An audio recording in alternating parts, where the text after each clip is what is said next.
अस्सलामुअलैकुम। आज की वीडियो पेज नंबर 21 यानी 121 ग्रेड 3 पर मबनी है। इस वीडियो में दो चीज़ें ख़ास तौर पर सिखाई जा रही हैं कि हमें कोई चीज़ अगर पढ़ना है फिर उसको जवाब में जो सेंटेंसेस लिखने हैं वो कैसे लिखने हैं। तो उसके लिए हमें अपने आप को, अपने बच्चों को, अपने असातिज़ा को, वालिदैन को तैयार रहना चाहिए कि हम उसको नहायत आला अंदाज में लिख सकें। उसके लिए बुनियादी चीज़ें तो आप बेहतरीन अंदाज में जानते हैं कि हमें ग्रामर के बारे में सूझ बुद्ध होनी चाहिए कि हम किस तरह से उस जुमलों को बनाएंगे। तो वीडियो शुरू करते हैं। राइटिंग, लिखाई, कैसे लिखाई होगी? लर्निंग टू राइट, लिखना सीखिए, लिखना सीखें। आफ्टर रीडिंग द स्टोरी, इस स्टोरी को पढ़ने के बाद the toothy toad, the toothy toad, why do you think it is important to brush your teeth? Write in 2 or 3 sentences. Story the toothy toad पढ़ने के बाद आप क्यों सोचते हैं कि ये बहुत ज़रूरी है ब्रश करना, अपने दांतों को ब्रश करना क्यों ज़रूरी है? 2 या 3 जुमलों में तहरीर करें। तो वेरी इजी, हम अब चलते हैं उसके जवाब की तरफ। We should brush our teeth to prevent gum disease. हम ब्रश करना चाहिए हमें ताकि दांतों को गम डिजीज़ से बचाया जा सके। ब्रश रिमूव प्लैक, ब्रश दांतों पे जमी मैल को रिमूव कर देते हैं, हटा देते हैं। लास्ट में it keeps our teeth healthy, यानी ये हमारे दांतों को सेहतमंद रखते हैं। जब मैल हटा दी जाती है तो दांत साफ़ सुथरे हो जाते हैं, तो ख़राबी के चांसेस नहायत लो हो जाते हैं। So brush is very important to clean our teeth. ये 2-3 जुमले हैं, और भी आप कई जुमले लिख सकते हैं और इसको बना सकते हैं। इसमें आप देखें कि शुड का इस्तेमाल किया गया, चाहिए। इसके बाद प्रेजेंट टेंस का इस्तेमाल किया गया, ब्रश रिमूव, रिमूव करता है प्लैक, रिमूव्स।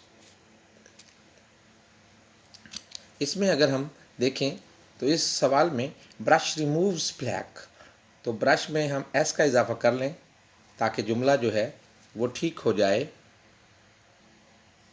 सो यहाँ पे एस की कमी थी जो कि अब जुमला दुरुस्त हो चुका है।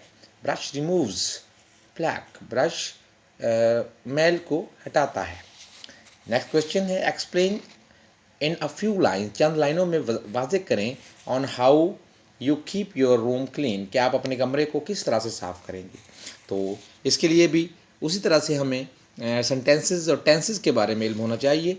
We should keep our room clean firstly, हम अपने कमरे को साफ़ रखना चाहिए पहले। फर्स्टली, पहले अरेंज एवरीथिंग, हर चीज़ की तरतीब लगाएं नीटली, नहायत सफाई से। सेकेंडली, डस्ट ऑल फर्नीचर, सारे फर्नीचर को झाड़ लें। Thirdly, clean window pans, window की जो खिड़कियां हैं उनको साफ़ कर लें। फाइनली, स्वीप द फ्लोर, और आखिर में फर्श पर झाड़ू लगाएं। थस इन दिस वे, बस इस तरह से हम we can keep our room clean, हम इस तरह से अपने रूम को क्लीन कर सकते हैं। तो ये दोनों तरह से हमें जो बात बताई जा रही है कि हमें जुमले किस तरह से लिखे जा सकते हैं, तो हम इसमें सिंपली प्रेजेंट टेंस और शुड का इस्तेमाल करके हम जुमलों को लिख सकते हैं। इन जुमलों को सिंपली लिखने का मकसद ये है कि बच्चों को सादा से सादा जुमला लिखना सिखाया जाए और बच्चों में ख़ुद जुमले क्रिएट करने की सलाहियत पैदा की जाए। उसके लिए हमें क्या ज़रूरी है? सबसे ज़रूरी बात यह है कि बच्चे में सेंटेंस स्ट्रक्चर का शऊर दिया जाए कि सेंटेंस स्ट्रक्चर क्या है। तो अगर हम गौर करते हैं तो प्रेजेंट टेंस में जो सेंटेंस स्ट्रक्चर है वो सब्जेक्ट, वर्ब एंड नाउन, और you can say object, subject, verb, object. तो ये उसका बुनियादी जो है वो तरीक़ाकार होगा कि फर्स्टली हम सब्जेक्ट चूज़ करते हैं, फिर वर्ब और फिर लास्ट में ऑब्जेक्ट। कहने का मतलब ये है कि प्रेजेंट टेंस भी दो किस्म का होता है। नंबर सिंपली हम उसमें बी की फॉर्म्स इस्तेमाल करते हैं, is, am, are, was were हम पास्ट में, और is, am, are present tense में इस्तेमाल करते हैं। अगर सिंपली हमने बताना हो ये एक हाथी है, ये एक पेंसिल है, ये एक कमरा है, तो हम इज़, एम, आर का इस्तेमाल करेंगे।